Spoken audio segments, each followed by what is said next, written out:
আমার তো এমনও মনে আছে, এগুলো স্মৃতি থেকে বলছি আর কি, আমার এখনো মনে আছে যে আমি আমার স্ত্রীকে নিয়ে রাস্তায় রাস্তায় বাড়ি ভাড়া খুঁজতাম। এক সময় মানুষ আমাদেরকে বাড়ি ভাড়া দিত না। বিশ্বাস করছে না? কেন দিত না? কারণ আমার গায়ে সুন্নতি লেবাস ছিল আর আমার স্ত্রীর গায়ে খাস পর্দা ছিল। বাড়ি ভাড়া দেওয়ার আগে খুব গড় করে প্রশ্ন করত, কোথা থেকে আসছেন, কি দরকার, কোথায় চাকরি করেন, কি করবেন, মানে আতঙ্ক একটা। না জানি কোন গ্রহের মানুষ আমরা, ও বাড়িতে না জানি কি করব। এই যে একটা ভাইব ছড়িয়ে দেওয়া হয়েছে সমাজের মধ্যে, দাড়ি, টুপি, পাগড়ি, জুব্বা, বোরখা, এগুলোর দিকে মানুষ একটা সন্দেহের চোখে তাকাচ্ছে, এই যে একটা ফ্লো, একটা ভাইব সৃষ্টি করা হয়েছে, আপনাদের কি মনে হয় না এটি ইসলামের বিরুদ্ধে চক্রান্ত হচ্ছে? দাড়ি, টুপি, পাগড়ি, জুব্বা, বোরখাওয়ালা মানুষটাই সারা দুনিয়া সব অপকর্ম করে বেড়ায়। আগে আমরা আল্লাহ পাকের জমিনে আল্লাহর খলিফা ছিলাম। আল্লাহ পাক দুনিয়াতে আমাদের খলিফা করে পাঠান নাই? সূরা বাকারার প্রথম দিকে আছে না, আদম আলাইহিস সালামকে আমি সৃষ্টি করেছি কি জন্য? আমার খলিফা হিসেবে। ওয়াইজ ক্বালা রাব্বুকা লিল মালায়েকা ইন্নী জাঈলুন ফিল আরদি, খলিফা শব্দ কোরআনে নাই।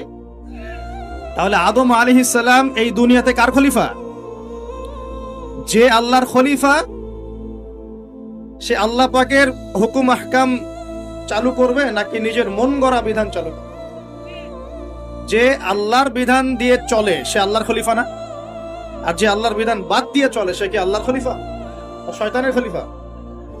সারা বিশ্বে এখন মানুষ কি আল্লাহর বিধান দিয়ে চলে, নিজেদের বিধান দিয়ে চলে? এই সমস্যাগুলো কি মুসলমানরা তৈরি করে দিল? সারা দেশে এবং সারা বিশ্বে দেখেন যুব সমাজ মাদকের সয়লাম, একাকার অবস্থা। কোরআন সুন্নাহ কি মানুষকে মাদক খেতে উৎসাহিত করে, নাকি মাদকের বিরুদ্ধে কোরআন সুন্নাহ জিরো টলারেন্স? কোনটা? সারা দুনিয়ার এই ঘর থেকে শুরু করে বিশ্বের যে সমস্যাগুলো একটা একটা করে বলতে গেলে তো 100টা বের হবে। এই সবগুলো সমস্যা কি মুসলমানরা করে দিল, না মুসলমানদের উপর এই সমস্যাগুলো চাপিয়ে দেওয়া হচ্ছে? কোনটা? কিন্তু মিডিয়ার মধ্য দিয়ে, প্রযুক্তির মধ্য দিয়ে, নিজস্ব প্রিন্ট এবং ইলেকট্রনিক মিডিয়াগুলোর মধ্য দিয়ে সারা বিশ্বে ছড়িয়ে দেওয়া হয়েছে সবচেয়ে খারাপ মানুষ মনে হয় মুসলমানরাই, তাই না? যত বাঁকা দৃষ্টি শুধু দাড়ি, টুপি, পাগড়ি, বোরখা, এগুলো। ঢাকা শহর ভূমিকম্প প্রবণ এলাকা না? ভূমিকম্পের যে পাপগুলা, সেই পাপগুলো আমি কিন্তু একটা লেকচার আলোচনা করে আসছি সিলেটে, দেখে নিন অনলাইনে। 15টা থেকে 20টা পাপ আছে। এই পাপগুলোতে যখন একটা জাতি লিপ্ত হয় আল্লাহর পক্ষ থেকে আযাব আসে। কয়েকটা কথা বলছি। পাপগুলোর মধ্যে একটা হচ্ছে যে যখন মানুষ বস্তুবাদী হয়, বেশি বস্তুবাদী মানে দুনিয়া নিয়ে খুব বেশি ব্যস্ত, পরকালের ফিকির কম, আল্লাহকে ভুলে গেছে। তারপরে যখন আমানত উঠে যায়, আমানত কি হয়? উঠে যায়। তারপর যখন গনিমতের মাল মনে করে আমানত মানুষ খেয়ে ফেলতেছে, আমানত রাখা হয়েছে, গনিমতের মাল মনে করে খেয়ে ফেলে। যখন মানুষ এই মাকে কষ্ট দেয়, মাকে কষ্ট দিয়ে মানে মায়ের সাথে খারাপ ব্যবহার করে, বউয়ের আঁচল ধরে বসে থাকে। যখন মানুষ বাবাকে দূরে ঠেলে দেয় আর বন্ধু বান্ধবকে কাছে টেনে নেয়। তারপরে আছে যখন গান বাজনা, বাদ্যযন্ত্র বেশি হয়, মানুষের কানের কাছে যখন বাদ্যযন্ত্র বাজতে থাকে, মানে হেডফোন দিয়ে গান শুনছেন, এখন কানের কাছে বাদ্যযন্ত্র বাজছে। তারপর যখন মানুষ মাদকদ্রব্য বেশি সেবন করা শুরু করে, যখন জেনা বেশি বেড়ে যায়, অশ্লীলতা বেশি বেড়ে যায়, ব্যভিচার বেড়ে যায়, এই পাপগুলো যখন বেড়ে যায় এবং গায়িকা নর্তকীর যে সংখ্যা বেড়ে যায়, প্রতিটা কথা আরবি দিয়ে বলা আছে, আমি বলতে গেলে টাইম যেত, আমি শর্ট করে বললাম। এই কাজগুলো যখন একটা সমাজের মধ্যে বেশি হয় তখন ওই জায়গায় আল্লাহর পক্ষ থেকে 2টা মারাত্মক মানে আযাব আসে। তার মধ্যে একটা হচ্ছে মহামারী, একটা হচ্ছে এই ভূমিকম্প। আর ভূমিকম্পের সাথে চলে আসে ভূমিধস, মানে ভূমি ধসে যায় এবং চেহারার আকৃতি পরিবর্তন হয়। আর একটা কি, হ্যাঁ, গরম বাতাসের আযাব আসে। এই গরম বাতাসের আযাবটা এখন আসে নাই। আমি শেষ জামানার হাদিসগুলো টুকটাক গবেষণা করে মনে হচ্ছে অচিরে গরম বাতাসের একটা আযাব আসবে বিশ্বের দিকে, এবং নাসাও এটা নিয়ে গবেষণা করছে অলরেডি। সূর্যের মধ্যে অনেক রকম বিক্রিয়া হচ্ছে, তেজস্ক্রিয় বিক্রিয়া হচ্ছে ইত্যাদি, হিলিয়াম গ্যাসের অনেক বিস্ফোরণ হচ্ছে। এগুলোর ওয়েভ বা ফ্লোটা আস্তে আস্তে পৃথিবীর দিকে ধেয়ে আসবে। নবীজি বলেছেন, ফালিয়ারতাকিবু ইনদা যালিকা রিহান হামরা, এই রিহান হামরা কথাটা এই হাদিসের মধ্যে আছে। তিরমিজির 2211 নম্বর হাদিস এটা আছে। গরম বাতাস ধেয়ে আসবে পৃথিবীর দিকে, গরম বাতাসের আযাব আসবে, ওয়া জালজালা এবং ভূমিকম্প। অন্য হাদিসে আসছে সানাওয়াতু জালাজিল, ভূমিকম্পের বছরগুলো। আর আসছে মুতানুন শাদীদ, বড় মহামারী। আর খসফুন মানে এই যে জমিন ধসে যাওয়া, মাসখান মানে চেহারা আকৃতি বিকৃত হয়ে যাবে। আর কযফান একটা আছে, কযফান মানে পাথরের বৃষ্টি বর্ষিত হবে। এই আযাবগুলো কখন আসে? এই পাপগুলোতে মানুষ যখন লিপ্ত হয়। আর আমাকে বলেন দেখি, এই পাপগুলোতে আমরা কম বেশি লিপ্ত আছি কিনা? আর বড় বড় বস্তুবাদী শহরগুলোতে এই পাপগুলো বেশি না? এখানে মানুষ ওই হাদিসের উপর আমল করছে। এখন কোন হাদিস? নবী সাল্লাল্লাহু আলাইহি ওয়াসাল্লামের ইন্তেকালের ৮০ থেকে ৮৫ দিন আগে একটা হাদিস তিনি বলে গেছেন, একদম শেষের দিকে, জীবনের শেষের দিকে। ওই হাদিসটাকে বলে হাদিসে জিবরিল। কি বলে? নবীজিকে জিবরাইল আলাইহিস সালাম মানুষের রূপ ধরে এসে জিজ্ঞাসা করেছিলেন যে কিয়ামত কবে হবে। নবীজিকে জিবরাইল আলাইহিস সালাম মানুষের রূপ ধরে সবার সামনে জনসমক্ষে এসে জিজ্ঞাসা করেছেন কিয়ামত কবে হবে। নবীজি বলছেন মাত্র দুটো আলামত বলেছেন। কয়টা ভাই? দুইটা। একটা হচ্ছে আনতালিদাল আমাতু রাব্বাতুহা, দেখবে যখন দাসী মনিবকে জন্ম দিচ্ছে। দাসী মনিবকে জন্ম দিচ্ছে মানে কি? সমাজের ন্যায় অন্যায়, হক বাতিল, হালাল হারাম, এই যে মানদণ্ড সব উল্টে যাবে। হালাল হবে হারাম, হারাম হবে হালাল, ন্যায় হবে অন্যায়, অন্যায় হবে ন্যায়, হক হবে বাতিল, বাতিল হবে হক, জায়েজ নাজায়েজ, নাজায়েজ জায়েজ। হ্যাঁ, মানুষ এই মানদণ্ড চেঞ্জ করে না এখন। বুঝতে পারছেন না মনে হয়? এখন সমাজে সত্য মিথ্যা, ন্যায় অন্যায়ের মানদণ্ড কি কোরআন সুন্নাহ এখনো টিকে আছে? এখন মানুষ নিজে যেটা ন্যায় মনে করে সেটাই ন্যায়, নিজে যেটাকে অন্যায় মনে করে সেটা অন্যায়, নিজে যেটাকে ভালো মনে করে সেটা ভালো, নিজে যেটাকে খারাপ মনে করে সেটা খারাপ। আল্লাহ যেটাকে হালাল করে দিয়েছেন মানুষ হারাম করে নিচ্ছে, আল্লাহ হারাম করে দিয়েছেন মানুষকে হালাল করে নিচ্ছে। হচ্ছে কি না এগুলা? তো এই যুগ চলে আসে নাই যে দাসী মনিবকে জন্ম দিচ্ছে না? মানে মানদণ্ড উল্টে গেছে। আমার কথা কি বুঝতে পারেন? মানদণ্ড উল্টে গেছে, জিনিস ভালো মন্দের, ন্যায় অন্যায়, হক বাতিলের মানদণ্ড উল্টে গেছে। বলেন তো সত্য মিথ্যার মানদণ্ড কি? আমার বুদ্ধি না আল্লাহর ওহী? কোনটা? সত্য মিথ্যা, ন্যায় অন্যায়, হক বাতিলের চূড়ান্ত মানদণ্ড কি? আমার বুদ্ধি নাকি আল্লাহ পাকের কোরআন সুন্নাহ? কোনটা? কিন্তু সমাজে কি সেটাই বাস্তবায়িত আছে 100%? 50%ও কি আছে? তো এই সমস্যাটা কি চলছে কিনা? তার মানে কি আমাদের এই বড় আলামতটা আমরা দেখছি কিনা? দেখছি। গেল দুই নাম্বারটা নবী বলছেন ওয়া আনতারাল হুফাতাল উরাতাল আলাতা রিয়া আশাই ইয়াতাতাওয়ালুনা ফিল বুনিয়ান। নবীজি বলছেন যখন দেখা যাবে সমাজের সবচেয়ে দরিদ্র শ্রেণীর মানুষ, স্যান্ডেল কেনার টাকা ছিল না, কাপড় পরার টাকা ছিল না, এই শ্রেণীর মানুষ, রাখাল মানে গরু ছাগল চড়াতো, এই শ্রেণীর মানুষ উঁচু উঁচু অট্টালিকা নির্মাণের প্রতিযোগিতা করবে। ভালো করে বোঝেন, নবীজি বলছেন না যে ধনীরা, সমাজের ধনীরা অট্টালিকা নির্মাণের প্রতিযোগিতা করবে। নবীজি এই কথা বলছেন না হাদিসে। নবীজি বলছেন সবচেয়ে দরিদ্র শ্রেণীর মানুষ, রাখাল শ্রেণীর মানুষ, স্যান্ডেল নাই, গায়ে জামা নাই, এরা উঁচু উঁচু অট্টালিকা নির্মাণের প্রতিযোগিতা করবে। করছে কিনা? কিভাবে সম্ভব এই শ্রেণীর মানুষের অট্টালিকা নির্মাণ না নির্মাণের কম্পিটিশন করা? কিভাবে সম্ভব? 1, সুদের মধ্য দিয়ে, 2, করাপশন দুর্নীতির মধ্য দিয়ে, 3, অন্যের সম্পদ আত্মসাৎ করার মতো। এই সমস্যাগুলো চলছে কিনা সমাজে? এরাই যখন 10-20 তলা বিল্ডিং উঠাবে তখন তো আর মানুষকে মানুষই মনে করবেন। বুঝতে পারছেন না?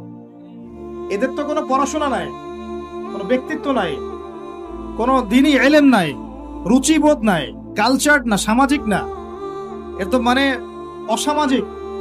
এরা যখন, এদের হাতে যখন আপনি সম্পদ চলে যাবে, এরা তো সাধারণ মানুষকে মানুষই মনে করবে, গরিব মানুষকে কিছুই মনে করবে না, ও মনে করবে আমি সবকিছু।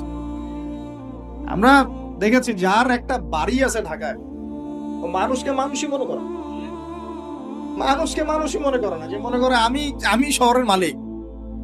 হ্যাঁ, কি একটা অবস্থা মানুষের মধ্যে, যে কি অহংকার, কি আত্ম অহংকার, এই দালান কোঠার যে অহংকার। এই সমস্যাগুলো হলে আল্লাহ ভূমিকম্পে ধসায় দিবেন না? দেখেন নাই কয়দিন আগে কি হলো? গতকালকে যে কোটিপতি ছিল তার পরের দিন রুটি নিয়ে দাঁড়ায় আছে। গতকালকে আইসক্রিম বিক্রি করেছে নাচানাচি করে, তারপরের দিন বসে আছে, কিছু নাই। আল্লাহ পাক এই পাপগুলো দেখে সবর করেছেন, ধৈর্য ধরেছেন। ধৈর্য ধরে একসময় যখন আল্লাহ পাকের আযাব চলে আসছে, একবারে সব সমুলুট পড়ে। আমরা তো কারো দুঃখে খুশি না, বরং এগুলো সারা দুনিয়ার মুসলমানদের জন্য শিক্ষা। সারা দুনিয়ার মুসলমান যে যেখানে আছি, আমাদের সবার জন্য এটা শিক্ষা। এই পাপগুলোতে আমরা লিপ্ত হই, আল্লাহ পাক ছাড় দিলেও ছাড়বেন না। আল্লাহ পাক ছাড় দিবেন কিন্তু ছাড়বেন না। মানুষের মধ্যে এখন সম্পদের যে অহমিকা, গরিব মানুষকে মানুষই মনে করেন, খেটে খাওয়া মানুষকে মানুষই মনে করেন। রিক্সাওয়ালা, যারা নিম্নবিত্ত, নিম্ন মধ্যবিত্ত, চা বিক্রি করে, পানের দোকান করে, হালাল খায়, কৃষক, এই মানুষগুলোকে এখন বড় লোকরা মানুষই মনে করেন। যাকাত তো দেয়ই না, যাকাত তো তার উপরে ছিল ফরজ, ওই যাকাত তো দেয়ই না যে এই খাবার তার কাছে পৌঁছাবে। উল্টা কিভাবে তাদের সম্পদ লুটে পুটে খাওয়া যায় সেই বুদ্ধি। এবার দিলেও যে কত শর্ত, বাপরে বাপ। তো কিছুটা মনের কষ্ট থেকে বললাম কথাগুলো আর কি, যে আসলে আপনি যখন কোরআন এবং সুন্নাহর জ্ঞানী হবেন না, তখন অন্যকে সম্মান দিতে পারবেন। আমরা বড় বড় স্লোগান দিই যে অমুক অমুকের সেবক, অমুক অমুকের সেবক। আসলে সেবা সত্যিকার অর্থে করছি? আল্লাহ পাক তার রাসূলের মাধ্যমে জানিয়েছেন, এই হাদিসটা একটু শোনেন তারপর সামনে যাই। আল্লাহ পাক তার রাসূলের মাধ্যমে আমাদেরকে জানিয়েছেন, শোনো, আলা কুল্লুকুম রাইন, তোমাদের প্রত্যেকে হচ্ছে দায়িত্বশীল। তোমাদের প্রত্যেকেই দায়িত্বশীল। কেউ পরিবারের দায়িত্বশীল, কেউ ব্যবসা প্রতিষ্ঠানের দায়িত্বশীল, কেউ তোমার চাকরির প্রতিষ্ঠানের দায়িত্বশীল, কেউ সামাজিক দায়িত্বে আছো, কেউ প্রশাসনে, কেউ পররাষ্ট্র ইত্যাদি। তোমাদের প্রত্যেকেই দায়িত্বশীল। কুল্লুকুম রাইন ওয়া কুল্লুকুম মাসউলুন আন রাইয়াতি, এবং তোমাদের প্রত্যেককে যার যার দায়িত্ব সম্পর্কে আল্লাহ কিয়ামতের মাঠে জিজ্ঞাসা করবে। আমরা কি উত্তর দেওয়ার জন্য প্রস্তুত আছি ভাই? সবার আগে আমি দেখি, আমি আমার উপর দায়িত্বশীল না? মনে করেন আমি বা আমাদের মতো যারা আছেন, যারা দায়ী ইলাল্লাহ, আলেম ওলামা, যারা উম্মার জন্য ভালো চিন্তা করেন, জনগণকে পথ দেখানোর চেষ্টা করেন, তাদের উপর সবচেয়ে বড় আমানত হচ্ছে কোরআন এবং হাদিস। তাদের উপর সবচেয়ে বড় আমানতটা কি? কোরআন এবং সুন্নাহ, এই জ্ঞানটাকে সত্যটাকে স্পষ্ট করে দেওয়া, এইটার আলোকে সত্য মিথ্যাকে স্পষ্ট করে দেয়া। কতজন মানুষ এই কাজটা করতেছে? কেউ হিকমার দোহাই পেরে সত্য মিথ্যা স্পষ্ট করে না, কেউ চাকরি চলে যাবে এই ভয়ে সত্য কথা বলে, কেউ আমার এই হবে সেই হবে কত কিছু চিন্তা করে সত্যের সাথে মিথ্যা তালগোল পাকায় সময় পার করতেছে। ওয়াজ মাহফিল বাংলাদেশের দিন প্রচারের একটা অন্যতম প্ল্যাটফর্ম। এই সারা দেশে মনে হয় প্রতিদিন 100-200 মাহফিল হয় কি না? কিন্তু আপনি দেখবেন প্রচুর মাহফিল, অহেতুক গাল গল্প, কেচ্ছা কাহিনী, টাইম নষ্ট। হয়তো একজন আয়োজন করেছে, ওদের টার্গেট আমি টাকা কালেকশন করব, আর বক্তাও এখানে সুযোগ নেবে, কালেকশনে এত % না, ঠিক আছে? তারপরে জনগণও আসবে, কেউ আসছে ভিডিও করতে, কেউ সেলফি উঠাইতে, কেউ এইটা কেউ সেইটা, ওদিকে চানাচুর খাচ্ছে, ওদিকে মেলা লাগছে, এরকম দেখেন। এক একজন এক এক উদ্দেশ্য। আসলে উদ্দেশ্য কি আমার এখানে? উদ্দেশ্য হবে আমি আল্লাহর দ্বীনের সত্য কথাগুলো কোরআন সুন্নাহর মানদণ্ডে যাচাই বাছাই করে যুগোপযোগী ভাবে জনগণের বুঝ অনুযায়ী তাদেরকে বুঝিয়ে দেওয়া। জনগণ কি করবে? অডিয়েন্স, তারা এখানে আসবে একটা নিয়াতে, আমরা কোরআন সুন্নাহ শুনবো, কোরআন সুন্নাহর কথাগুলোকে মেলাবো, যাচাই করব, যদি কোরআন সুন্নাহর সাথে মিলে যায় আমি গ্রহণ করব, যদি বক্তার কথা কোরআন সুন্নাহর সাথে না মেলে আমি নিব। আমি কেন, যত বড়ই বুজুর্গ বক্তা আসুক না কেন, আলেম আসুক না কেন, কোরআন সুন্নাহর সাথে যদি তাদের কথাগুলো মিলে না যায়, সেই কথা কখনোই আপনি গ্রহণ করবেন? কখনো কখনো কেউ অজ্ঞতাবশত এমন কথা বলতে পারে যেটা কোরআন সুন্নাহয় নাই।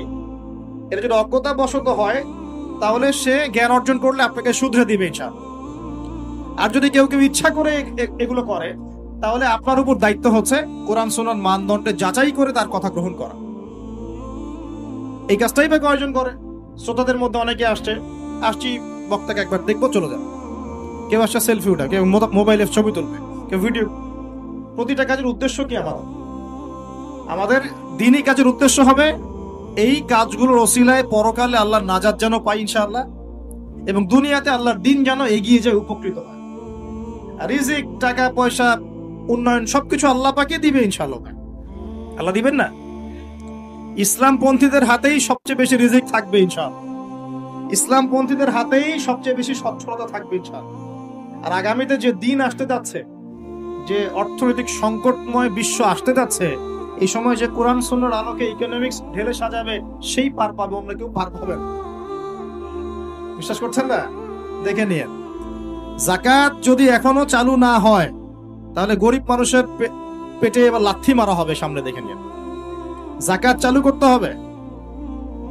খালি কোটি কোটি টাকা প্রতি মাসে মাসে কামাই করব, যাকাত দিব না, এটা বাদ দিয়ে দেন। যাকাত যে দিবে না সেও বিপদে পড়বে, যাকাত যাকে দেয়া হবে না তারও অর্থনৈতিক মন্দা শুরু হয়ে যাবে। যাকাত আল্লাহ পাক দিয়েছেন কোরআনের। কোরআনের অর্থনীতি মানে যাকাত, কোরআনের অর্থনীতি মানে ব্যবসা, কোরআনের অর্থনীতি মানে সাদাকা, কোরআনের অর্থনীতি মানে কৃষিভিত্তিক অর্থনীতি। এই পুরো বিষয়গুলোর মধ্যে সারা বিশ্বের অর্থনীতি পড়ে যায়। কিন্তু এখন আমরা এগুলো সব না হলেও অনেকগুলো অংশ সরিয়ে দিয়ে সুদ চালু করে এটা দিয়ে খাচ্ছি আর কি। সুদের পরিণাম ধ্বংস হবেই হবে, আজ হোক আর কাল হোক, সুদ ধ্বংস হবেই। সারা দুনিয়া এখন দেখছে যে সুদ কিভাবে ধ্বংস হবে। সারা দুনিয়া এখন দেখছে সুদ কিভাবে ধ্বংস হবে। মনে রাখবেন, এর ফলে শুধু এক শ্রেণীর মানুষই লাভবান হবে। কোন শ্রেণী? যারা বুর্জোয়া শ্রেণী, যারা পুঁজিবাদী শ্রেণী, যারা ধনিক শ্রেণী, যাদের হাতে সম্পত্তি কুণ্ঠিগত থাকবে, এরা হয়তো পার পেয়ে যাবে এই দুনিয়ার। কিন্তু মধ্যবিত্ত শ্রেণী আর নিম্ন মধ্যবিত্ত শ্রেণীর জীবনে এমন দুর্ভোগ নেমে আসবে সামনে, দেখে নিয়ে কি হবে। সুদের পরিণতি হচ্ছে ধ্বংস। সুদের পরিণতি মানেই ধ্বংস। সুদ যখন চালু হবে তখন আল্লাহ পাক কোরআনে বলছেন, ও যে ব্যক্তি সুদ খেলো সে যেন আমার এবং আমার নবীর সাথে যুদ্ধ করলো।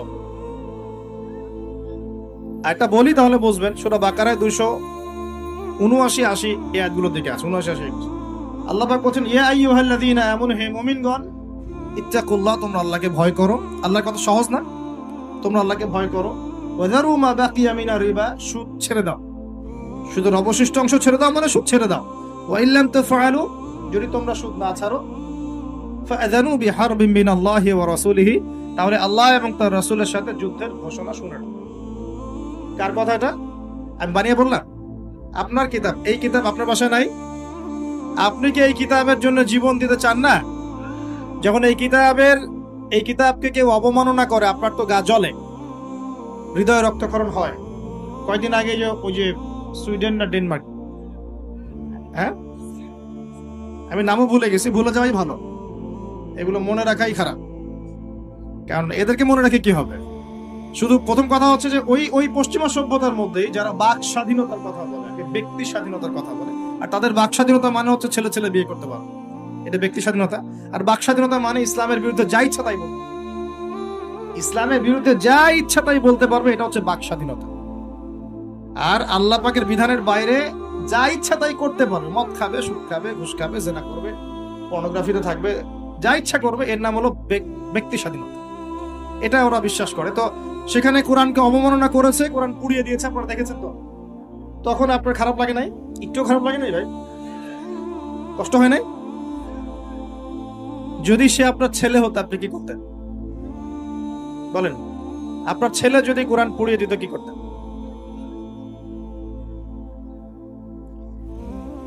এখন আমাকে বলেন, ওই কোরআনেই আছে সুদ খাওয়া মানে আল্লাহ এবং তার রাসূলের সাথে যুদ্ধ করা। আমি আর আপনি যে মানছি না, এখন আমাদের কি হবে বলেন? সে তো অমুসলিম, কোরআনে কি আছে জানেই না বেচারা। কোরআনের প্রতি অনেক ক্ষোভ, কারণ কোরআন ওদের সমস্ত জাহিলিয়াত, অন্যায়ের বিরুদ্ধে কথা বলে। এই জন্য কোরআনকে পুরা দিতে চায় এবং নবীকেও গালিগালাজ করে, তাই না? ইসলামের বিরুদ্ধে দাঁড়া যায়, ইসলামের বিরুদ্ধে ওরা চেষ্টা চালায়, কারণ ওরা জানে না ইসলাম কি, ওরা বোঝে না কোরআন কি, ওরা বোঝে না মুহাম্মদ সাল্লাল্লাহু আলাইহি ওয়াসাল্লাম কে, তিনি কেমন আদর্শ, কেমন মানুষ, তিনি যে পুরো বিশ্বের জন্য রহমত, ওরা তো জানেই না। বুঝি আমরা জানি না? এখন আমরা যে জানি, কিন্তু আমরা যে কোরআন পড়তে জানি না। আমরা তো জানি, কিন্তু আমরা তারপরেও যে কোরআন তেলাওয়াত করতে পারি না, জানার পরেও যে কোরআনের অর্থ কোনোদিন পড়ে দেখলাম। আর গত বছর তো অর্থ পড়তে বলেছিলাম যে অর্থগুলো একটু পড়ে দেখেন, বাপরে বাপ, যে ধোয়াটা ধুইলো আমাকে, আমি একদম পরিষ্কার হয়ে গেছি, এমন ধোয়া ধুয়ে গেছি। কোরআনের অর্থ পড়ার দরকার নাই, আমি কি বলেছিলাম যে কোরআন তেলাওয়াত করলে কোনো নেকি হবে না? কোরআন তেলাওয়াত করলে কোনো নেকি হবে না, এই কথা বলেছিলাম না? বলেছিলাম যে কোরআন তেলাওয়াত শুধু তেলাওয়াত করে গেলে আপনি ভিতরের হক আদায় করতে পারবেন না। কোনটা বলেছে?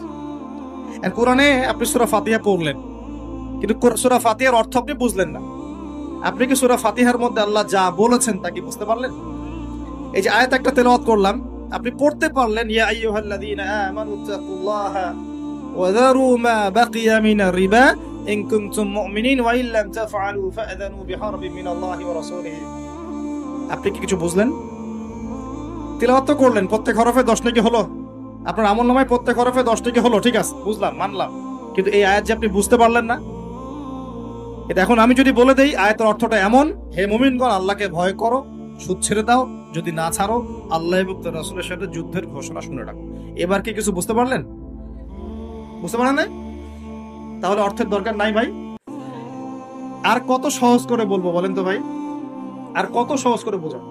আমি যে এখন মুসলিম পরিবারে জন্ম নিয়েও যে আমি কোরআন তেলাওয়াত করতে পারছি না, অর্থটা পড়ে দেখছি না, নবীর হাদিসগুলো পড়ছি না, কোরআন রেগুলার একটু তেলাওয়াত করি না, কোরআনের একটু দাওয়াত মানুষকে দেই না, কোরআনের কাজে সাহায্য করছি না, এগুলো কি আমার অপরাধ হচ্ছে না? কে বড় অপরাধী তাহলে, তারা না আমরা? বলেন এবার। কি ওয়াদাটা করতে পারি? প্রথম ওয়াদা করেছেন দরুদ পড়বেন সকালে সন্ধ্যায় 10 বার করে, মনে আছে তো নাকি ভুলে গেছেন? আমাদের মেমোরি তো এখন মাছের মতো, অ্যাকুরিয়ামের মাছ আছে না, তো মাছের মেমোরি ওখানে ঘোরে কেন সারাদিন জানেন?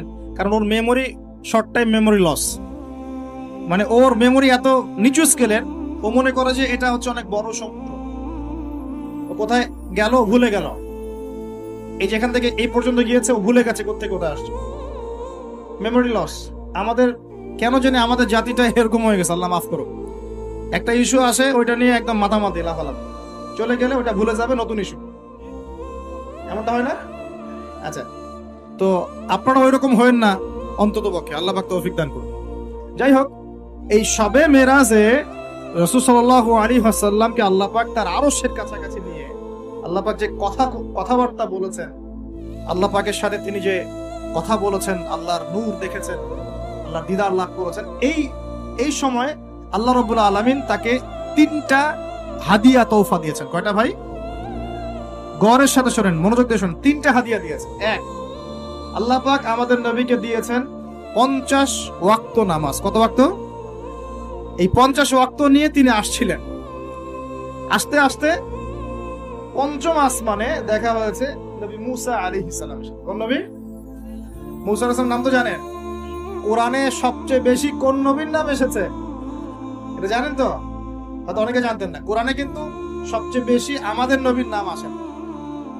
কোরআনে সবচেয়ে বেশি এসেছে নবী মুসা আলাইহিস সালামের নাম, প্রায় 137 জায়গায়। কত জায়গায়? আরো কম বেশি হতে পারে, এটা আমাদের ছোট্ট গবেষণা, আল্লাহু আ'লাম বিসওয়াব। তো কারণ কোরআন খুললেই দেখবেন মুসা আর ফেরাউন আছে না? মুসা আলাইহিস সালাম পঞ্চম আসমানে আমাদের নবীকে বলছেন 50 ওয়াক্ত নামাজ আপনার উম্মত পড়তে পারবে না, আপনি কমিয়ে নিয়ে আসেন। আমার উম্মতকে 2 ওয়াক্ত নামাজ দেয়া হয়েছিল, পড়তে পারে নাই। আচ্ছা, আর যারা বলে আমরা নাসারা বা খ্রিস্টান, এরাও সত্যিকারের খ্রিস্টান নয়। সত্যিকারের খ্রিস্টানরা কখনো 3 খোদায় বিশ্বাস করত। তারা বিশ্বাস করতো আল্লাহ ছাড়া কোনো ইলাহ নাই এবং আল্লাহ পাকের কোনো সন্তান নেই, তারা বিশ্বাস করত। তারা বিশ্বাস করতো ঈসা আলাইহিস সালাম আল্লাহর সন্তান নয়। সত্যিকারের খ্রিস্টান ছিল বাদশা নাজাশী। কি নাম শোনেন নাই মনে হয়? বাদশা নাজাশী ছিল নবী সাল্লাল্লাহু আলাইহি ওয়াসাল্লামের সময় এমন একজন খ্রিস্টান শাসক যার রাজ্যে কেউ জুলুমের শিকার হতো না। মুসলমানরা একসময় সেই রাজ্যে আশ্রয় নিয়েছিল এই মুশরিকদের অত্যাচার থেকে বাঁচার জন্য। এই বাদশা নাজাশী মুসলমানদেরকে আশ্রয় দিয়েছিল, তাদের ভরণ পোষণ দেখাশোনা সবকিছু করেছিল। এই বাদশা নাজাশী যখন মারা যায়, আমাদের নবী নিজে তার গায়েবানা জানাজার নামাজ পড়েছে। তারা ছিল প্রকৃত খ্রিস্টান, যার সামনে জাফর রাদিয়াল্লাহু আনহু সূরা মারিয়াম তেলাওয়াত করেছিলেন। সূরা মারিয়ামের তেলাওয়াত শুনেই তিনি চোখ দিয়ে দরদর করে কান্না শুরু করেছেন। তো মনে রাখবেন, এখনকার ইউরোপিয়ান জিউসরা কিন্তু প্রকৃত বনু ইসরাইল নয়, এটা মাথায় রাখবেন। তারপরে সামনে যান। তো মুসা আলাইহিস সালাম কমাতে চাপ দিচ্ছেন। নবী সাল্লাল্লাহু আলাইহি ওয়াসাল্লাম একবার যাচ্ছেন 50 থেকে 45, 45 থেকে 40, 40 থেকে 35, এই করতে করতে করতে করতে 5 ওয়াক্ত নামাজ, কত ওয়াক্ত? 5 ওয়াক্ত। এবার মুসা আলাইহিস সালাম বলছেন আরো কমায় নিয়ে আসুন, আমার উম্মত 2 ওয়াক্ত নামাজ পড়তে পারে নাই, আপনি আরো কমিয়ে নিয়ে আসুন। তখন নবী সাল্লাল্লাহু আলাইহি ওয়াসাল্লাম বলছেন, আমি আমার রবের কাছে এই আরজি পেশ করতে লজ্জা বোধ করছি। কি বোধ করছি? লজ্জা বোধ করছি। তারপর আল্লাহ রাব্বুল আলামিন বললেন যে তোমার উম্মতের উপর আমি 5 ওয়াক্ত নামাজই ফরজ করলাম, এই হাদিয়া দিলাম, কিন্তু তারা যদি 5 ওয়াক্ত নামাজ পড়ে 50 ওয়াক্তের নেকি দেওয়া হবে।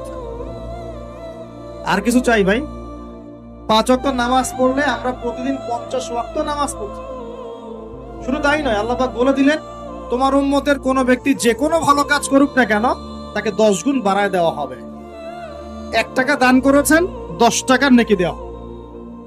1 রাকাত নামাজ পড়লেন, 10 রাকাতের নেকি দেওয়া। একটা সেজদা করলেন, 10টা সেজদার নেকি পাওয়া।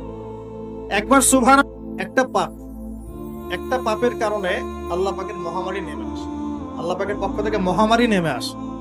সেই পাপটার নাম হলো ফাহেশা, অশ্লীলতা, নোংরামি, ব্যভিচার, পরকীয়া। যে নোংরামি না এগুলা, এই এই এই এই পাপগুলোর কারণে আল্লাহর পক্ষ থেকে এমন এমন রোগ ব্যাধির জন্ম হয় যে রোগগুলো আগে বিশ্বের মধ্যে ছিল। এই কথাটা হাদিসের মধ্যে আছে। এই অবৈধ জেনা এবং ব্যভিচার, পরকীয়া এইসব সম্পর্কের কারণে আল্লাহর পক্ষ থেকে এমন কিছু আযাব আসে, এমন কিছু রোগ আসে, ব্যাধি আসে, মুসিবত আসে যা এই দুনিয়াতে আগে কখনো ছিল না। আপনারা কি এইডস এর নাম আজকে থেকে 50-100 বছর আগে শুনেছিলেন? কখনো কেউ শুনেছিল? এখন আশঙ্কাজনক হারে এগুলো বাড়ছে কিনা? কোন চিকিৎসা আছে এগুলা? তাহলে মনে করছেন এগুলো কি আল্লাহর পক্ষ থেকে আযাব না? আল্লাহর আযাব না এগুলা? আমরা এখন এমন একটা জায়গায় চলে আসছি, আসলে কি বলবো, এখনকার নিউজগুলো এমন যে কোন জায়গায় কোন ক্ষেত্রে দেখা যায় যে বৈধ সম্পর্ক যেগুলো আছে না, বৈধ সম্পর্ক মাহরাম, এই মাহরামদের মধ্যেও অবৈধ যৌন সম্পর্ক চলতেছে। এগুলো পেপার পত্রিকা আসে, এগুলো দেখা যায়, অনলাইনে ঢুকলে দেখা যায়। আল্লাহ পাক আমাদের সবাইকে চরিত্র পবিত্র রাখার তৌফিক দান। ভাই, চরিত্র পবিত্র রাখার জন্য একটা আমি পরামর্শ দিই, নিজেকে ভালো কাজে ব্যস্ত রাখেন, নিজেকে ভালো কাজে ব্যস্ত রাখেন। সেটা সামাজিক কাজও হতে পারে, সমাজ কল্যাণমূলক কাজ করেন না, মানুষ জনসেবা করেন, মানুষের সেবা করেন, মানুষের কাছে থাকেন, সোশ্যাল ওয়ার্ক করেন। এই যে অ্যাসোসিয়েশন আছে না কিছু সামাজিক, নন পলিটিক্যাল, নন প্রফিটেবল কিছু ফাউন্ডেশন থাকে না, মানুষের কল্যাণে কাজ করেন, ইফতারের প্রজেক্ট করেন সামনে, ঠিক আছে? তারপরে শীতবস্ত্র হয়, তারপরে যে ত্রাণ রিলিফ, মানে মানুষের কল্যাণ, বৃক্ষরোপণের কাজ, তারপরে আপনার এই যে রক্তদান কর্মসূচি, এই টাইপের যে ভালো ভালো কাজ, সমাজ কল্যাণমূলক কাজ, এই সমাজ কল্যাণমূলক কাজগুলো করলে মনটা বড় হবে। ভালো কাজে ব্যস্ত থাকবেন, আপনি দেখবেন মাথার মধ্যে শয়তানি নাই। যখন মানুষের কাজ নাই, সারাদিন অলস বসে থাকে, মাথার মধ্যে দুনিয়ার শয়তানি করা। আল্লাহ পাক আমাদের সবাইকে ভালো কাজের সাথে থাকার তৌফিক দান এবং ভালো কাজে একে অপরকে সহযোগিতা করার তৌফিক দান। এবং আল্লাহর ওয়াস্তে একটু ওয়াদা করেন, আর যাই করেন অর্থনৈতিক জীবনে সুদের সাথে সম্পৃক্ত হবেন। হবেন? সুদের পাপ কি? নিজের মায়ের সাথে। এই হাদিস কেউ শোনায় নাই ভাই? সুদের পাপের 70টা বা 73টা শাখা আছে, আর সবচেয়ে উঁচুটা আমি বলেছি কোরআন থেকে, আল্লাহ এবং তার রাসূলের সাথে যুদ্ধ করা। সবচেয়ে নিচের পাপটা কি জানেন? সবচেয়ে নিচের পাপ হচ্ছে নিজের মাকে বিয়ে করা। নাউযুবিল্লাহ। নিজের মাকে কেউ বিয়ে করে? এর চাইতেও জঘন্য কাজ হলো সুদ খাওয়া, কারণ সুদের মধ্য দিয়ে মানুষের রক্তকে চুষে খাওয়া হয়। আর মেরাজের রাতে যখন নবী সাল্লাল্লাহু আলাইহি ওয়াসাল্লাম, এই মেরাজের কথা বলছিলাম, তিনি আল্লাহর সাথে সাক্ষাৎ করতে গিয়েছিলেন, তখন জাহান্নামের অনেক আযাব তিনি দেখেছেন। আর কিছু প্রশ্ন করতে পারে মানুষ যে জাহান্নাম কি তাহলে আগে তৈরি হয়ে আছে, আযাব কি এই সেই, এগুলো অ্যানসার দেওয়ার জন্য আরেকটা লেকচার লাগবে। মনে রাখবেন, সময় সময় এর নিয়ন্ত্রণ আল্লাহর হাতে। আমাদের কাছে অতীত, বর্তমান, ভবিষ্যৎ এই বিষয়গুলো আছে, আমাদের টাইম ফ্রেমের মধ্যে এটা আছে। আল্লাহ পাকের কাছে এইভাবে সময় না যে অতীত একটা, এটা বর্তমান, এটা ভবিষ্যৎ, এমন না। সবকিছু আল্লাহর সামনে, সবকিছু সবকিছু। আমরা যেখানে ঘুরি, এই সৌরজগতে আমরা ঘুরছি, এই যে ওয়াজ করছি যখন আমরা, এখনো জমিনটা ঘুরছে, ঘুরছে কিনা? আমাদেরকে নিয়ে পৃথিবী ঘুরছে শূন্যের মধ্যেই। সুবহানাল্লাহ বলেন। আমাদেরকে নিয়ে পৃথিবী এখনো এই মুহূর্তেও শূন্যের মধ্যে ঘুরছে, আসমানে ঘুরছে, ঘুরছে কিনা? আমরা কি টের পাচ্ছি? টের পাচ্ছি না। সূর্য উঠছে, আমাদের কাছে মনে হয় যে একটা দিন আসলো, ডুবলো, একটা রাত হয়ে গেল। যদি আল্লাহ পাক পৃথিবীর ঘোরার গতিটাকে কমায় দেন তাহলে কি হবে জানেন? দিন রাত লম্বা হবে। বুঝেন না? আল্লাহ পাক যদি এই যে আমরা ঘুরছি মনে করেন এভাবে, আল্লাহ যদি গতিটাকে কমায় দেন, আস্তে আস্তে ঘুরে, তাহলে দিন রাত লম্বা হয়ে যায়। বিজ্ঞানীরা বলে, এটা বিজ্ঞানীদের কথা, এটা আমার কথা না, বিজ্ঞানীরা বলে তখন আমাদের দাড়ি চুলও নাকি পাকবে না, বয়সও নাকি পারবে না। যাই হোক, ওটা ওদের থটস, এটা আমাদের থটস না। আলোর বেগে যদি মানুষ মহাবিশ্বে মহাকাশে সফর করতে পারে, আলোর বেগের চেয়ে বেশি বেগে, এখনকার সায়েন্সরা বলে, ওরাই বলে যে মানুষ তখন ফিউচারে ভবিষ্যতে যেতে পারে আলোর বেগে যদি সফর করতে। এটা ওদের কথা, আমরা এইসব আলোচনা যাচ্ছি না। আমি বলছি সময়ের নিয়ন্ত্রণ কার হাতে? আল্লাহর হাতে। বারজাখ বলে একটা জগৎ আল্লাহ তৈরি করেছেন। কি নাম? বারজাখ। এই জগৎটা হচ্ছে আমাদের দুনিয়ার জগৎ আর জান্নাত জাহান্নামের যে কিয়ামতের দিন, এর মাঝখানের একটা জায়গা। এখানে ইল্লিন আর সিজ্জিন দুটো স্তর আছে, একটা নাম ইল্লিন, একটা সিজ্জিন। এই দুনিয়ার নেককার মানুষ যারা, তাদের আত্মাগুলোকে আল্লাহ পাক এই যে ইল্লিনে নিয়ে গিয়ে রেখেন। আর দুনিয়াতে যারা পাপাচারী, তাদের আত্মাগুলোকে আল্লাহ পাক সিজ্জিনে রেখেন। এই যে কবরের যে আযাব, যে আমরা একটা কথা বলি, এটা আযাব বলতে রুহের আযাব। কিসের আযাব? রুহ। দেহ তো আপনার নাই, ওখানে দেহ আছে? দেহ তো পচে গেছে, গলে গেছে, তাহলে আযাবটা কিসের? রুহের। বুঝাচ্ছি, আমি এই পড়াশোনাটা করেছি ইমাম গাজ্জালী রাহিমাহুল্লাহর বইতে। এত গভীর মানে লেখা, মানে ধরতে গেলেও মনে হয় যে একটা লাইন 10 বার পড়তে হচ্ছে। একটা এক্সাম্পল দিয়ে তিনি বোঝাচ্ছেন এভাবে। তিনি বলছেন এটা একটা উদাহরণ মাত্র, এটাই প্রকৃত ব্যাখ্যা না, একটা উদাহরণ মাত্র। বোঝানোর চেষ্টা করছেন তিনি এভাবে যে আমরা যখন ঘুমাই, অনেকে ভালো স্বপ্ন দেখেন না? ভালো স্বপ্ন দেখে আপনার কাছে ভালো লাগছে, খুব মজা লাগছে না? স্বপ্নের মধ্যে আপনি কি ভালো ফিল করছেন? মাশাআল্লাহ, ভালো লাগছে, ঘুরছেন ফিরছেন খাচ্ছেন। যখন কোনো খুব ভালো আপনি একটা স্বপ্ন দেখেন, আপনার কিন্তু ভালো লাগে। আপনি স্বপ্নে, ঘুমন্ত অবস্থাতেই আপনি স্বপ্নে বাস্তবের ফিলিংস পাচ্ছেন, এমন হয় না? আল্লাহ পাক যদি আপনাকে স্বপ্নের মধ্যে রেখে দেন, ধরেন 1 বছর, 1.5 বছর, 2 বছর, তার মানে 1-2 বছর আপনি স্বপ্নের মধ্যেই বাস্তবের ভালো লাগার ফিলিংসটা পেতে থাকবেন, কিন্তু আপনি ঘুমিয়ে আছেন। বাইরে থেকে আমি আপনাকে দেখছি যে আপনি ঘুমিয়ে আছেন, আপনি ঘুমন্ত অবস্থাতেও ভালো স্বপ্ন দেখেই ভালো ফিল করছেন। তিনি বোঝাচ্ছেন, উদাহরণ দিয়ে বোঝাচ্ছেন, এটা কিন্তু ব্যাখ্যা নয়, জাস্ট একটা বুঝাচ্ছেন উদাহরণ দিয়ে। আল্লাহ পাক যখন শহীদদের রূহগুলোকে জান্নাতে রেখে দেন, জান্নাতে তারা এইভাবে রূহগুলো ঘুরতে থাকে, ফল ফলাদি খেতে থাকে, পাখির মধ্যে রূহ দিয়ে দেন, সবুজ পাখি, এই পাখি উঠতে থাকে, তারা ভালো ফিল করতে থাকে। ওই হায়াতটাকে আল্লাহ পাক তাদের কাছে বাস্তব বানিয়ে দিয়েছেন। কথা বুঝতে পারছেন? ওই হায়াতটাকে আল্লাহ পাক তাদের কাছে বাস্তব বানিয়ে দিয়েছে। তাদের কাছে মনে হচ্ছে এটাই বাস্তব, এটাই জগৎ। আল্লাহ চাইলে করতে পারেন না? একটা ঘুমন্ত মানুষকে যদি আল্লাহ করতে পারেন, তাহলে শহীদদের ব্যাপারে করতে পারেন না? পারেন। আবার ধরেন একজন মানুষ পাপাচারী, আপনি কখনো কখনো স্বপ্ন দেখেছেন, ভয়ের স্বপ্ন, আটকে উঠছে, শ্বাস বন্ধ হয়ে যাচ্ছে, এমন হয়নি অনেকদিন? আর হবে তো বেশি, কারণ কানে তো হেডফোন দিয়ে গান শোনেন, আর হেডফোন কানে দিয়ে ঘুমান, এফএম শুনতে শুনতে ঘুমান, এই কি করতে করতে ঘুমান। ঘুমানোর আগে তো দোয়া কালাম নাই, দোয়া কালাম মাসনুন দোয়া কালাম তো নাই, সূরা মুলক নাই, সূরা বাকারা শেষের আয়াত নাই, ইত্যাদি নাই, পবিত্রতা নাই, বিছান ঝাড়েন না, লাইটস অফ করেন না। আপনার সুন্নত মাফিক তো ঘুমাচ্ছি না। ঘুমানোর কতগুলো সুন্নত জানেন? ঘুমানোরই কত সুন্নত আছে। ইস্তেঞ্জা করতে হয়, ওযু করে আসতে হয়, পারলে মেসওয়াক করে নেয়, বিছান ঝাড়তে হয়, বিসমিল্লাহ বলে লাইট অফ করতে হয়, দরজায় খিল দিতে হয়, পাত্র যদি থাকে খাবার পাত্র, পানির পাত্র ঢেকে দিতে হয়, তারপরে পড়তে হয় বিছানায় গিয়ে আয়াতুল কুরসি, সূরা বাকারা শেষের 2-3টা আয়াত, সূরা ফালাক নাস ইখলাস, হাত একত্রিত করে ফু দিয়ে সারা গা মাসাহ করতে হয়। ডান কাত হয়ে আল্লাহুম্মা বিইসমিকা আমুতু ওয়া আহইয়া বলে এই যে 33 বার সুবহানাল্লাহ, 33 বার আলহামদুলিল্লাহ, 34 বার আল্লাহু আকবার পড়তে পড়তে ঘুমাতে হয়। কয়জন জানে কয়জন ঘুমানোর সুন্নাত? ঘুমানোর আগে এখন কানে হেডফোন, ব্লুটুথ, হাবি জাবি এইসব দিয়ে যুবকরা ঘুমাচ্ছে। প্রতিটা কাজ নবীর সুন্নাত মতো করার চেষ্টা করব, আল্লাহ পাক তৌফিক দান করুন। এই যে 9 নাম্বার ওয়াদা করেন, জীবনের প্রতিটা কাজ নবীর সুন্নাহ মতো করবেন। রাজি আছেন ইনশাআল্লাহ? একদম চেহারা থেকে শুরু হবে, চুল দাড়ি পোশাক আশাক থেকে শুরু হবে। আল্লাহ পাক যত উপরে নিয়ে যাবেন, আপনি যেখানেই যান নবীর সুন্নাত বাস্তবায়ন করবেন ইনশাআল্লাহ। আল্লাহ পাক তৌফিক এনায়েত করুন, বলি আমিন।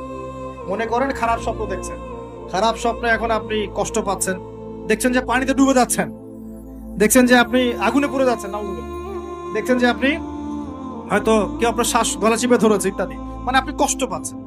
বাহির থেকে কিন্তু আমি আপনার কষ্ট বুঝতে পারবো না, পারবো? আপনি ঘুমিয়ে আছেন, ঘুমিয়ে আপনি কষ্ট পাচ্ছেন। এখন এই ঘুমন্ত কষ্টের স্বপ্নটাকে আল্লাহ পাক যদি 5 বছর লম্বা করে দেন, পারবেন কিনা? আল্লাহ পাক পারেন কিনা? 5 বছর ঘুমিয়ে আছেন, আপনি উঠতে পারতেছেন। এখন এটা হয় না, আল্লাহ চাইলে পারেন, সম্ভব কিনা? আল্লাহ পাক 309 বছর ঘুম পাড়া রাখেন নাই মানুষকে, আছে না দলিল? কোরআনে আছে না? কোন সূরায়? এই তো মাশাআল্লাহ, মাশাআল্লাহ, সূরা কাহফে আছে না? 309 বছর আল্লাহ পাক 9 জন 10 জন ছেলেকে ঘুম পাড়া রাখছেন না? রাখছেন। তো এখন মনে করেন যে আল্লাহ পাক আপনাকে ওই কষ্টের আযাবটাকে লম্বা করে দেন, কষ্টের ওই স্বপ্নটাকে লম্বা করে, তাহলে আপনি কিন্তু ঘুমের মধ্যে কষ্ট ফিল করবেন। এখন কবরে যদি আল্লাহ পাক বারজাখের জীবনে সিজ্জিনে কিছু আত্মাকে রেখে আত্মাগুলোকে আযাব দেন এবং ওইটাকেই যদি তাদের কাছে বাস্তব ফিল দিয়ে দেন, তাহলে কি তার আযাব পাবে না? অনেক ব্যাখ্যা আছে যেগুলো নিয়ে আলাদা লেকচার দেওয়া হবে। এতটুকু বোঝেন যে আল্লাহ পাক ইন্নাল্লাহা আলা কুল্লি শাইইন কাদির, আল্লাহ পাক প্রতিটা বিষয় সম্পর্কে ক্ষমতা। আল্লাহ পাকের হাতেই সব, আল্লাহ সব করতে পারেন। যে আল্লাহ পাক আমাকে শ্বাস নেয়ার ক্ষমতা দিচ্ছেন, নিঃশ্বাস নিচ্ছি, একটা নিঃশ্বাসের দাম কি অন্য কেউ দিতে পারবে? যে আল্লাহ পাক এনভায়রনমেন্ট, বায়ুমণ্ডলের মধ্যে নাইট্রোজেন গ্যাস দিয়ে দিয়েছেন, এই গ্যাস কি কে দিয়ে, অন্য কেউ দিয়েছে? যে আল্লাহ পাক শ্বাস নেয়ার জায়গা দিয়েছেন, আমাদের হার্ট পাম্প করছে, জন্মের সময় থেকে পাম্প করছে, এখন পর্যন্ত থামে নাই, একদিন 1 মিনিটের জন্য থেমে গেলেই শেষ, এটা কে চালু করে রেখেছে? যে আল্লাহ এত কিছু করতে পারেন, সেই আল্লাহর পক্ষে নবী সাল্লাল্লাহু আলাইহি ওয়াসাল্লামকে তার কাছে নিয়ে যাওয়া, এই আযাবগুলো দেখানো এমন কঠিন কিছু? এগুলো নিয়েও এখন মানুষ প্রশ্ন করে। তো এখানে নবীজি অনেকগুলো শাস্তি দেখেছেন, তার মধ্যে একই পাপের কারণে 3টা শাস্তি দেখেছেন। কয়টা ভাই? এই সেই বিখ্যাত পাপের নামটাই হচ্ছে সুদ। কি নাম সেই পাপের? একবার দেখেছেন কিছু লোককে রক্তের নদীতে ফেলে দিয়ে মাথা ফাটিয়ে দেওয়া হচ্ছে। জিজ্ঞাসা করলেন এরা কারা? জিবরাইল আলাইহিস সালাম বলছেন এরা আপনার উম্মতের সেই সব ব্যক্তি যারা সুদখোর ছিল। রক্তের নদী কেন? কারণ রক্ত চুষে খাইতো তারা মানুষ। মাথা কেন ফাটায় দেওয়া হচ্ছে? কারণ এই মাথা দিয়ে বলেছিল ইন্নামাল বাইউ মিসলুর রিবা, ব্যবসা সুদ একই জিনিস। এই শয়তানি মাথা থেকে বের হয়েছে, এই কারণে মাথা ফাটিয়ে দেওয়া হচ্ছে। আর একটা শাস্তি দেখেছেন, তারা পাথর খাচ্ছে, পাথর, বড় বড় পাথর খাচ্ছে, পিছনের রাস্তা দিয়ে পাথর বের হয়ে যাচ্ছে। জিজ্ঞাসা করলেন কাদের, কি কারণে শাস্তি দেওয়া হচ্ছে? জিবরাইল আলাইহিস সালাম বললেন এটাও সুদের কারণ। 3 নাম্বারটা দেখেছেন তিনি, যে কিছু মানুষ শুয়ে আছে আর এই পেটটা, এই বাড়ি, আমাদের বাড়ি যেমন উঁচু, বাড়ির মতো উঁচু হয়ে আছে পেটটা, আর পেটের ভিতরে অজগরের মতো বড় বড় সাপ কিলবিল কিলবিল করছে। এই 3টা শাস্তি তিনি দেখেছেন। দেখে জিবরাইল আলাইহিস সালামকে বলছেন এই 3টা শাস্তি কি কারণে? 3টার ক্ষেত্রেই জিবরাইল আলাইহিস সালাম বলেছেন সুদের কারণে, সুদের। আল্লাহ পাক আমাদেরকে হেফাজত করুন। 10 নাম্বার নিয়াত, আমরা সবাই হালাল খাওয়ার চেষ্টা করবো ইনশাআল্লাহ। আমরা হারামের দিকে যাব না ইনশাআল্লাহ। হালাল রিজিক আল্লাহ যতটুকু দিবেন এতটুকু কিন্তু সন্তুষ্ট থাকবো ইনশাআল্লাহ। এবং যদি আমি সামর্থ্যবান হই, ধনী হতে আল্লাহ পাক নিষেধ করেন নাই, ধনী হতে আল্লাহ নিষেধ করেন নাই, ব্যবসা করতে নিষেধ করেন নাই, ধন সম্পদ আল্লাহ পাক অর্জন করতেও নিষেধ করেন নাই, কিন্তু দুনিয়ার পূজা করতে আল্লাহ নিষেধ করেছে, দুনিয়ার মোহে ডুবে যেতে আল্লাহ নিষেধ করেছে। সম্পদ ওসমান রাদিয়াল্লাহু আনহুরও ছিল, কিন্তু সেই সম্পদ তিনি তার প্রয়োজনে যতটুকু লাগতো এতটুকু ব্যয় করতেন, বাকিটা আল্লাহর রাস্তায় ব্যয় করতেন। ওসমান রাদিয়াল্লাহু আনহুর মতো ধনী হতে কোনো সমস্যা আছে? আপত্তি আছে? একটা আমল তার জীবনী থেকে পাওয়া যায়, এটা পড়ে আমার কাছে এত মানে নিজেকে এত ছোট মনে হচ্ছে, কাশ যদি এই আমলটা আমি করতে পারতাম। বলে দিব, চেষ্টা করছি যে করার, আপনারাও করার চেষ্টা করেন।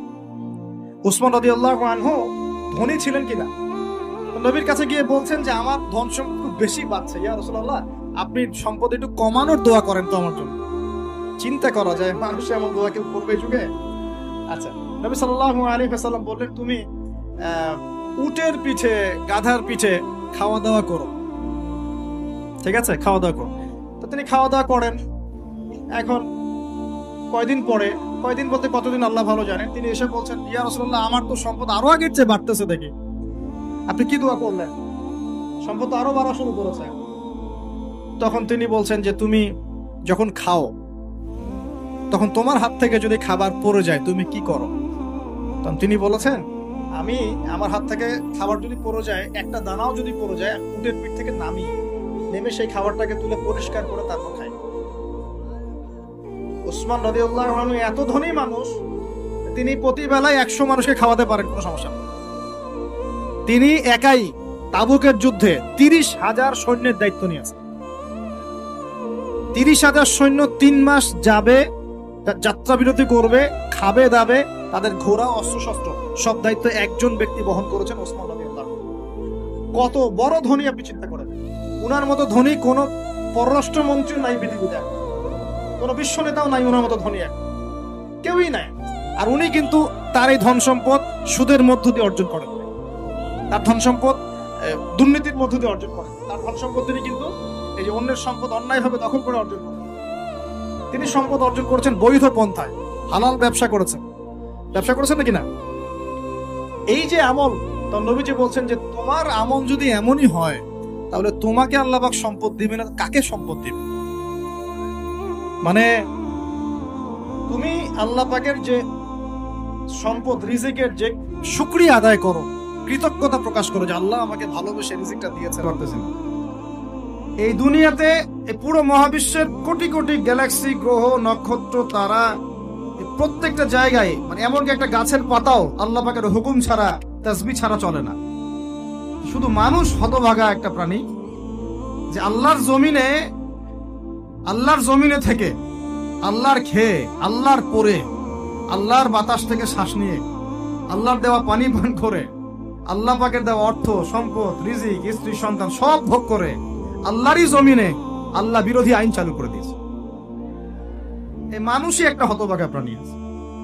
মন খারাপ করেন না, আমার কথা রাগ করেন না, এগুলো বাস্তব। আর আমার দিকে তেড়ে এসে কোনো লাভ নাই, কারণ এটা হচ্ছে অকাট্য সত্য কথা যে আমরা আল্লাহ পাকের জোরে বাংলাদেশের মতো জায়গায় কেউ টেন্ডার চালু করতে পারে, একটা 90% মুসলিমের দেশে কেউ সুদভিত্তিক ব্যাংকিং সিস্টেম চালু করতে পারে, মদের বার চালু করতে পারে, জেনার লাইসেন্স দিতে পারে, পতিতালয় লাইসেন্স প্রাপ্ত হয়, কখনো ওই যে যাত্রা পালাগান, ঢাকঢোল, ডুগি তবলা বাজতেছে, কেউ প্রতিবাদও করতে পারে না, করতে গেলে তাকে বলা হয় সে মৌলবাদী, সে সন্ত্রাসী, সে জঙ্গি, উগ্রবাদী। তো আমরা যদি আল্লাহ পাকের জমিনে আল্লাহর খেয়ে, আল্লাহর পরে, আল্লাহ পাকের সব নিয়ামত ভোগ করে এই যদি হয় আমাদের অবস্থা, তাহলে আমাকে আপনি বলেন যে আল্লাহ পাকের কি বয়ে গেছে যে আমাদের হাতে আল্লাহ পাক এই দুনিয়াতে বিজয়? এমন কোন সৃষ্টি নাই আল্লাহ পাকের যে আল্লাহর তাসবিহ পাঠ করে না। শুধু মানুষই হতভাগা একটা সৃষ্টি। আমরা, আল্লাহ মাফ করেন আমাদেরকে, নামাজও পড়েন, কি করে না? পাঁচবার দিনে বলা হচ্ছে হাইয়া আলাস সালাহ, হাইয়া আলাল ফালাহ, সাফল্যের জন্য আসো, সালাতের জন্য আসো, কল্যাণের জন্য আসো। কানে ঢুকে না, যায় না নামাজ পড়তে। কোরআন ওই যে বললাম বাসায় দেখার সময় নাই। সময় কোথায়? মানে এত ব্যস্ত, সকাল থেকে রাত পর্যন্ত এতই ব্যস্ত মানুষ হতভাগা যে কোরআন খুলে দেখার সময় নাই। আবার বলে, এসব কথা বললে আবার বলবে যে আমরা কি ইসলাম কম বুঝি? আপনারাই ইসলাম বোঝেন, আমরা বুঝি না। আপনারাই মুসলমান, আমরা মুসলমান না, এইগুলা বলবে। উমর রাদিয়াল্লাহু আনহু ঠিকই বলেছিলেন আজকে থেকে এই 1400 বছর আগে, যে ইসলাম ধ্বংস হবে যখন দেখবা 3টা বিষয় সমাজে চলছে। এক, দল্লাতুল আলেম, আলেমরা যখন পথভ্রষ্ট হয়ে যাবে তখন সমাজে ইসলাম ধ্বংস হয়ে যাবে। 2, ওয়াল আইম্মাতুল মুদিল্লিন, যে মুনাফিকরা যখন আল্লাহর কিতাব নিয়ে বাকবিতণ্ডা করবে, মুনাফিকরাই বাকবিতণ্ডা করবে যে আমরাই বেশি বুঝি ইসলাম, তোমরা বোঝো না। আর বাংলাদেশে টকশো সংস্কৃতি চালু না হলে আমরা এটা বুঝতে পারতাম না যে আসলে হাদিসটা সত্য। মাথার উপর দিয়ে যায় কথা, কিছু না, পরে লেকচার রিপিট শুনে নিন। মূল জায়গায় আসি। কোরআন ঘরে আসে, আমরা তেলাওয়াত করি না। নামাজের আজান কানে আসে, নামাজে যাই না। শেষ রাত্রে আল্লাহ পাক বলেন, কে আছো আমার কাছে কিছু চাইবা আমি তোমাকে দিব, সুবহানাল্লাহ। কে আছো আমাকে ডাকবা আমি তোমার ডাকে সাড়া দিব। কে আছো আমার কাছে ক্ষমা চাইবা আমি ক্ষমা করে দিব। এইভাবে ফজর পর্যন্ত আল্লাহ পাক আহ্বান করতে থাকেন। আমরা ওই সময় ফেসবুক চালাই, রিল্যাক্সে ঘুম দেই।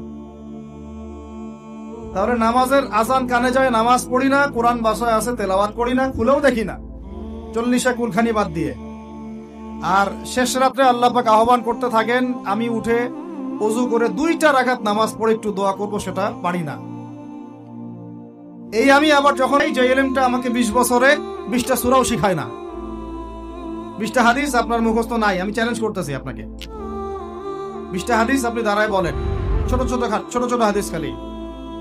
যেমন عن امير المؤمنين عمر بن الخطاب رضي الله عنه قال قال رسول الله صلى الله عليه وسلم انما الاعمال بالنيات وانما لكل امرئ ما نوى فمن كانت هجرته الى الله ورسوله فهجرته الى الله ورسوله ومن كانت هجرته الى الدنيا يصيبها او امرأة يتزوجها فهجرته الى ما هاجر اليه। এরকম ছোট ছোট আপনি আমাকে 20টা হাদিস। চাকরি ক্ষেত্রে যান, ঘুষ ছাড়া আপনার চাকরি হচ্ছে না, এই হলো অর্থনৈতিক জীবনের অবস্থা। আবার চাকরি, ব্যবসা, বাণিজ্য যাই করছেন, এর মধ্যে ম্যান্ডেটরি মাস্ট বি সুদ আছে। কি আছে? এই মাপে কম দেওয়া তো আছেই, অন্যের সম্পদ আত্মসাৎ তো আছেই, পণ্যে ভেজাল দেওয়া তো আছেই, তারপরে সিন্ডিকেট তো আছেই, যেটার দাম এখন এই রজবের, আজকে কয় তারিখ? রজবের 14-15 হবে না? তো এই রজবের 14-15-তে যে পণ্যের দাম 200 টাকা, 1.5 মাস পরেই সে পণ্যের দাম হবে 400 টাকা। ৬৪,০০০ গ্রাম বাংলায় একাধিক সুদী এনজিও আছে, সবাই সুদী কারবার করতেছে। আমাদের মা বোনরা ওখানে সমিতিতে নাম লিখাচ্ছে, আমরাও নাম লিখাইছি অনেকে। কিস্তি শোধ করতে হচ্ছে, জমি বন্ধক রাখো, বাছুর বন্ধক রাখো, গরু বন্ধক রাখো। শেষমেশ ধনীরা ধনী হচ্ছে, গরিবরা গরিব হচ্ছে। কারণ আল্লাহ পাক এই কিতাবের মধ্যেই বলেছেন, সূরা বাকারার শেষের দিকে আছে যে ইয়া আইয়ুহাল্লাযীনা আমানু, হে মুমিনগণ, ইত্তাকুল্লাহ, আল্লাহকে ভয় করো, ওয়া যারু মা বাকিয়া মিনার রিবা, সুদ ছেড়ে দাও, আল্লাহ এবং তার রাসূলের সাথে যুদ্ধের ঘোষণা শুনে নাও। আয়াত বুঝলেন? আয়াতটা কি বুঝলেন? আল্লাহ পাক বলছেন যারা সুদ খায় বা সুদ না ছাড়ে, এরা আল্লাহ এবং তার রাসূল মুহাম্মদ সাল্লাল্লাহু আলাইহি ওয়াসাল্লামের বিরুদ্ধে অস্ত্র নিয়ে দাঁড়ায় আছে। আপনার আমার কল্যাণ হবে না ভাই? দুনিয়ায় পরকালে কল্যাণ হবে না? আমরা হাউসে কাউসারের পানি তো পাবো ইনশাআল্লাহ, আমরা কবরের উত্তর তো দিতে পারবো ইনশাআল্লাহ। আমাদের জন্য নবী সাল্লাল্লাহু আলাইহি ওয়াসাল্লাম সুপারিশ তো করবেন ইনশাআল্লাহ, সুপারিশ তো নবীজি করবেন, এটা ঠিক আছে, এটা তো ঠিক আছে। কিন্তু কোরআনে যে আল্লাহ পাক বললেন যে সুদ যদি তোমরা না ছাড়ো, তাহলে জেনে রেখো তোমরা আল্লাহ এবং তার রাসূলের বিরুদ্ধে যুদ্ধ করতেছো। এখন এইটা সম্ভব কিনা? দুনিয়াতে হয়তো সুদের মহাজন যারা একত্রিত হয়ে দেখা গেল যে একে তো সরাইতে হবে রাস্তা থেকে, এত মারাত্মক কথা বলতেছে, সরাই না হয় দিল, হতেও তো পারে, ইতিহাসে হয় নাই এমন। তারপরে কারো হয়তো দুনিয়াবি স্বার্থ আছে, বুঝাচ্ছে আমার বউ আছে, বাচ্চা আছে, চাকরি বাকরি কেমনে ছাড়ি ইত্যাদি। সব না হয় বুঝলাম না, আল্লাহর পাকের সামনে আপনি এখন কি বুঝটা দিবেন? রাসূলের সামনে দাঁড়ায় কি বুঝটা দিবেন? দিতে হবে কি না জবাবটা? আজ হোক আর কাল হোক দিতে হবে কি না? পরকালে যেতে হবে তো নাকি? তো তাই যদি হয়, এটা যদি আমাদের এখন এই সংশোধনের দিকে যদি আমরা দাওয়াত দেই, আমরা কি মৌলবাদী হয়ে যাব? সমাজের শত্রু হয়ে যাব? দেশ ও জাতির শত্রু হয়ে যাব? সুদী কারবার ছাড়া অর্থনৈতিক বিষয় কি চালানো সম্ভব না? হ্যাঁ, যখন এই সুদী ব্যাংকিং সিস্টেম, ওয়ার্ল্ড ব্যাংকেরটা তো 1995-এর দিকে আসছে, তারও আগে ছিল ওই যে ব্রিটেনের দি ব্যাংক অফ ব্রিটেন, যেটা প্রথমে ছিল, প্রথমের দিকে আর কি। ও সারা বিশ্বকে শাসন করতে এক সময়, তার আগে করেছে জার্মানি, তারপরেও আসছে ও। এই পশ্চিমাদের দৌরত্ব ফরাসি বিপ্লবের পরে। তো ওয়ার্ল্ড ব্যাংক আসছে 1995-এর দিকে, 45-এর পরে। এর আগে মুসলমানরা বিশ্ব শাসন করে নাই, 4 খলিফা করেন নাই, উমাইয়ারা, আব্বাসী, ওরা কোরআন এবং হাদিসে নাই। তো যদি সেটা থাকে আর আমরা যদি এটাকে পাশ কাটায় যাই, গিয়ে পশ্চিমাদের এই অর্থনীতি যদি আমরা গ্রহণ করি, সেভাবে জীবনযাপন করতে থাকি, তো আল্লাহর সামনে কি ভাই আমাদেরকে দাঁড়াতে হবে না? আল্লাহ পাক আমাদের সবাইকে যেন কথাগুলো মন দিয়ে বোঝার তৌফিক দান করে। এখন যদি পুরো সিস্টেমটা আমরা চেঞ্জ করতে না পারি, ওই ক্ষমতা আমাদের নাই মনে করেন, ব্যক্তি জীবন থেকে সুদ দূর করা যাবে না? আমাকে কি রাষ্ট্র প্রশাসন একদম সুদ না খাইলে অ্যারেস্ট করে নিয়ে যাবে? আমি যদি বলি আমি সুদ খাবো না, সুদভিত্তিক ব্যাংকিং সিস্টেমে আমি ডিলিংস করব না। অ্যাকাউন্ট থাকতে পারে আপনার, কিন্তু আপনি ডিলিংস করতেছেন না। ঠিক আছে, সুদের টাকা যদি আসেও ওটা আপনি ছেড়ে নিচ্ছেন না, এবং সুদি এনজিও কারবার এগুলোর সাথে আপনি যুক্ত হচ্ছেন না।